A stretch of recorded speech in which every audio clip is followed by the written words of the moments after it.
You're probably aware of the documents left behind by some of Jesus' followers known as the Gospels. That's right, the Gospel of Matthew and of Mark, of Luke and of John. But have you heard about the document left behind supposedly by Jesus himself in the 1st century?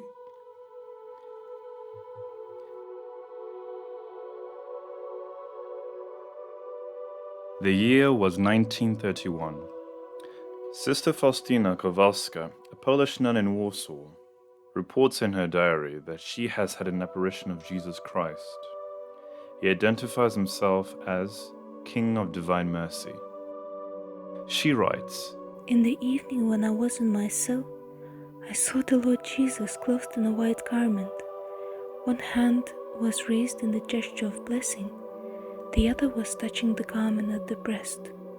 From beneath the garment, slightly drawn aside at the breast, there were emanating 2 large rays, one red, the other pale. In silence I kept my gaze fixed on the Lord. My soul was struck with awe, but also with great joy. After a while, Jesus said to me, 'Paint an image according to the pattern you see, with the signature, Jesus, I trust in you. I desire that this image be venerated, first in your chapel and then throughout the world.' She reported the incident to her spiritual director, Father Michael Sopochko, who was initially skeptical and even asked her to get herself checked by a psychiatrist. She did this and the results confirmed that she was not mentally ill. So Father Sopochko believed what she had to say. He even went on to help her in her mission she had been given in the apparition. Since Sister Faustina did not know how to paint, Father Sopochko found her a painter named Eugene Kazmarovsky. Following Sister Faustina's careful direction, he finished the painting that is now kept in the Divine Mercy Chapel of Vilnius, Lithuania.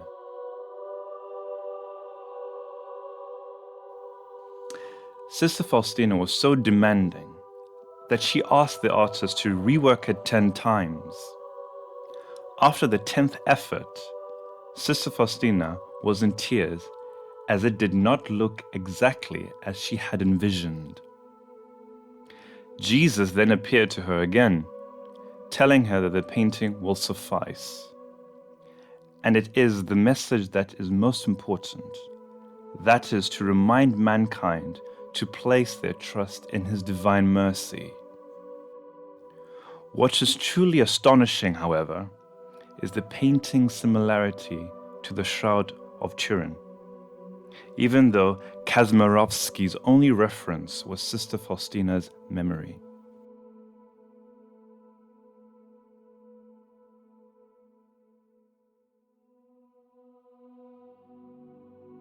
You can check the similarity yourself on discovermercy.github.io.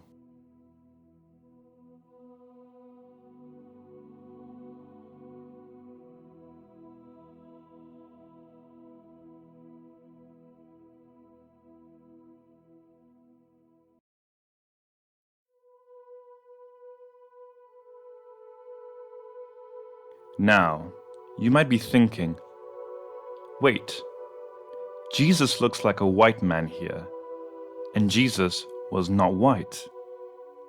And you're right there. He was an Israeli Jew. But those who have seen the painting themselves, as I have, would not claim that it represents him as a white Caucasian. He is shown being of the same color as I imagine a Palestinian to be.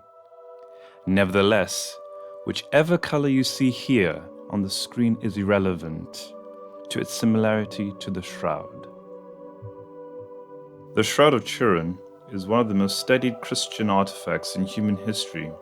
It is also the one that science finds most mysterious.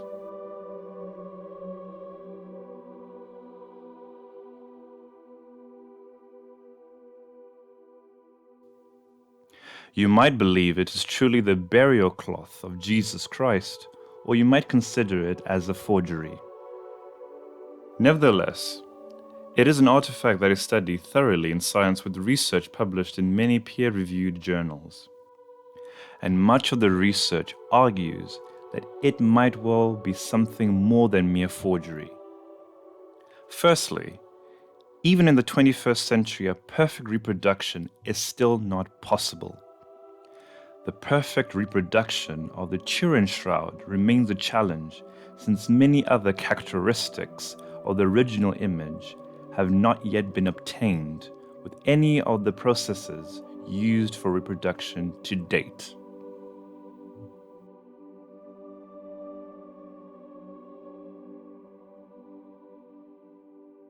Paolo de Lazzaro, a senior researcher for the Italian National Agency for New Technologies in Rome, reports the following in an interview with National Geographic, based on his research from 2012.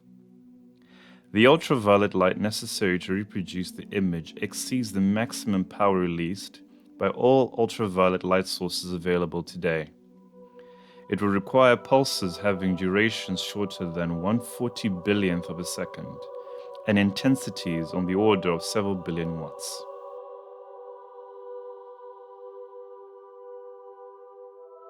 Pathologist Robert Bucklin states, "This combination of blood and water would account for the stain on the front of the chest, as well as the heavy stains which appear over the lower back. This account coincides with the Gospel account, but one of the soldiers pierced his side with a spear, and at once there came out blood and water." Bucklin comments further, "It is a scientific and objective presentation with no direct attempt at correlation between the shroud imprints and the New Testament accounts of the crucifixion of Christ. However, the author cannot help but comment that a remarkable consistency exists between the Gospel accounts and the forensic pathological findings depicted on the Shroud of Turin." Finally, in 2013, a new cyclic-loads machine was built to measure the micromechanical properties, such as the Young modulus and tensile strength of flax fibers, which enabled scientists to determine the age of the shroud. The research shows the machine has been used to date fibers coming from the Turin Shroud. The Turin Shroud fibers resulted of 400 AD with an uncertainty of plus or minus 400 years at 95% confidence level, thus compatible with the epoch in which Jesus Christ lived in Palestine. Mainstream media will often cite the 1988 Radiocarbon study, which said that the cloth was aged between 1260 and 1390 AD. However, the study has been refuted twice from two independent sources in 2005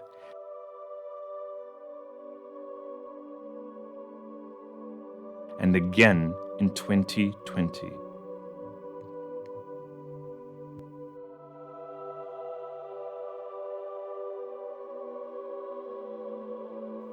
Also, imaging analyst Robert Haralick found traces of Jewish bronze lepton Pontius Pilate coins, minted from 29 to 31 AD, on the eyes of the man buried in the shroud, which was also found to be the custom of the time. Although the patterns in the right eye area of the shroud image have a large random component, the enhancements suggest that there is some correspondence between them and those on a Pontius Pilate coin. With this evidence, I think that it is fair to say that the Shroud of Turin is really the document left by Jesus, the image of his own body in the tomb. In this case, it is not a handwritten document, but a graphic representation of the reality of Jesus' suffering, death, and resurrection. Now, we come back to the painting of the Divine Mercy. How is it possible that the key facial features of Kazimierowski's freehand painting, directed by Sister Faustina's vision, correspond exactly to the same man depicted on the Shroud of Turin?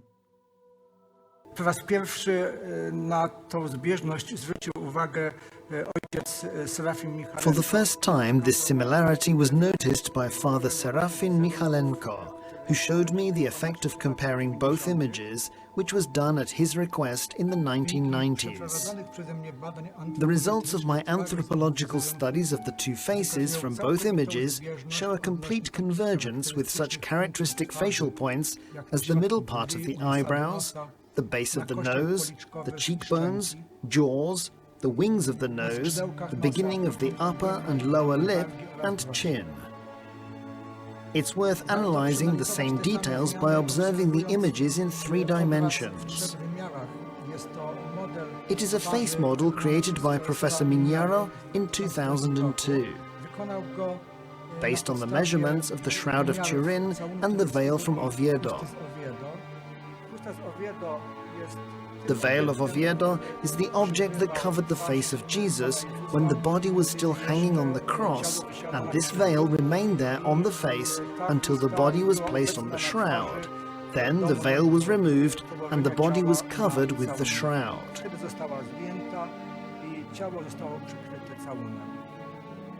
Traces of blood on the shroud and veil give us full information of how the face of Jesus looked like.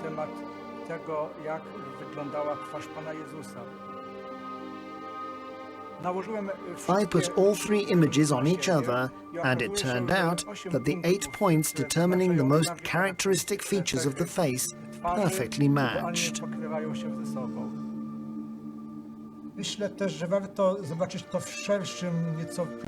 I also think that it is worth seeing it from a wider perspective, when we do not limit ourselves to such a fragment of the Shroud of Turin. If we put Kazimierowski's painting here, just bringing it to the proportions you can see on the Shroud of Turin.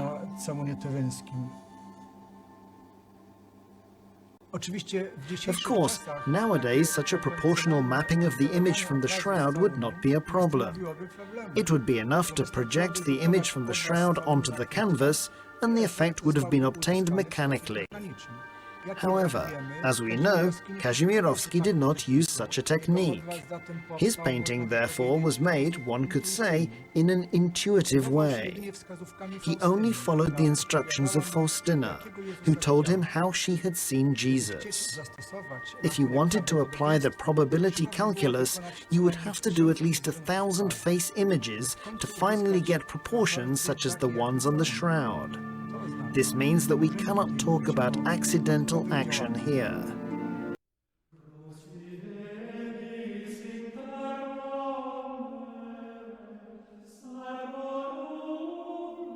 Tell all that I am love and mercy itself. When a soul approaches me with trust, I fill it with such an abundance of graces that it cannot contain them within itself, but radiates them to other souls.